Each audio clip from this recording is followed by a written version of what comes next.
جن کی عمر 18 سال ہو گئی ہے، میں ان سب سے گزارش کرتا ہوں کہ آپ اپنے ناموں کا اندراج کرائیں،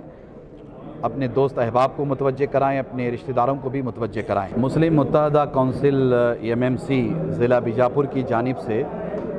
ضلعی سطح کا ایک عظیم الشان اجلاس آج یہاں منعقد ہوا، جس میں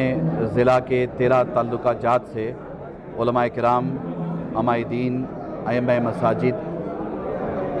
انجمن کے ذمہ داران اور جماعتوں کے ذمہ داران بڑی تعداد میں تشریف لائے تھے۔ آج کی اہم نشست کے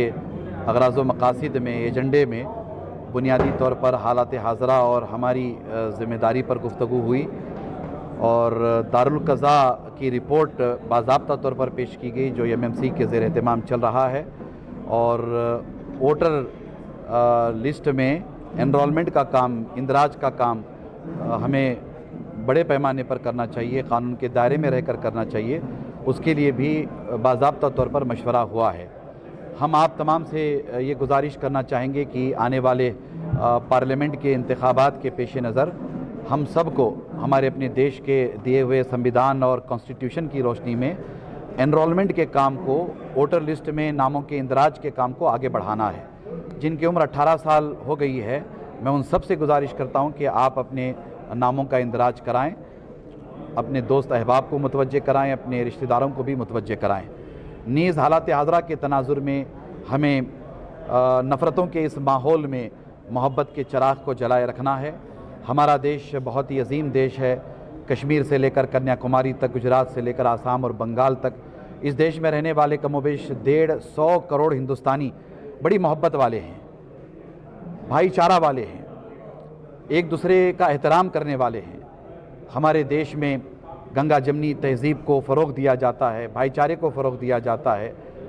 ہمیں چاہیے کہ ہم اس جذبے کو آگے بڑھائیں، اور اس جذبے کو آگے بڑھاتے ہوئے نفرتوں کے ماحول کا خاتمہ کریں، محبت کے ماحول کو عام کریں، محبت کے پیغام کو عام کریں۔ ہر طرف محبت ہی محبت نظر آنا چاہیے، اس کے لیے ہمیں جد و جہد کرنے کی ضرورت ہے۔ مسلم متحدہ کونسل کی جانب سے بڑے پیمانے پر یہ پیغام دیا گیا ہے حالات حاضرہ کے تناظر میں، اور ہم نے یہ گزارش کی ہے کہ اپنی نیتوں میں اخلاص پیدا کریں، صفوں میں اتحاد پیدا کریں، اور یہ کوشش کریں کہ ہم بہترین ہندوستانی مسلمان بن کر کے ہمارے دیش کے جھنڈے کی عظمتوں کو چار چاند لگائیں، ہمارے دیش کے سنویدھان کی اور کانسٹیٹیوشن کی حفاظت کے لیے جد و جہد کریں، دیش میں امن، بھائی چارہ باقی رہے اور ہم سب متحد رہیں دیش میں، اس کی ہمیں فکر کریں۔ اس کے لیے باضابطہ طور پر مشاورت ہوئی ہے، باضابطہ طور پر دارالقضاء کی اہمیت اور افادیت پر محترم بشیر الزمان لاہوری ایڈوکیٹ صاحب نے رپورٹ پیش کی، اور اس کی خدمات سب کے سامنے پیش کی کہ کتنے بڑے پیمانے پر دارالقضاء کا کام آگے بڑھ رہا ہے۔ مولانا شاکر حسین صاحب بڑی ذمہ داری کے ساتھ آپ نے گفتگو فرمائی، اور مولانا سید یوسف قاضی صاحب نے جامع مسجد کے خطیب و امام ہیں، آپ نے بھی بڑی زبردست گفتگو فرمائی، حاجی اسلم صاحب نے نظامت کی، اور پروفیسر ناصر صاحب نے استقبالیہ پیش کیا۔ یوں سمجھیں کہ یہ پروگرام مجموعی طور پر بہت ہی کامیاب، بہت ہی شاندار رہا۔ اس پروگرام کے ذریعہ پھر ایک مرتبہ ہم آپ سب کو یہ پیغام دیتے ہیں کہ آنے والے پارلیمنٹ الیکشن کے پیش نظر انرولمنٹ کے کام کو بڑے پیمانے پر آگے بڑھائیں، ذمہ داری کے ساتھ آگے بڑھائیں۔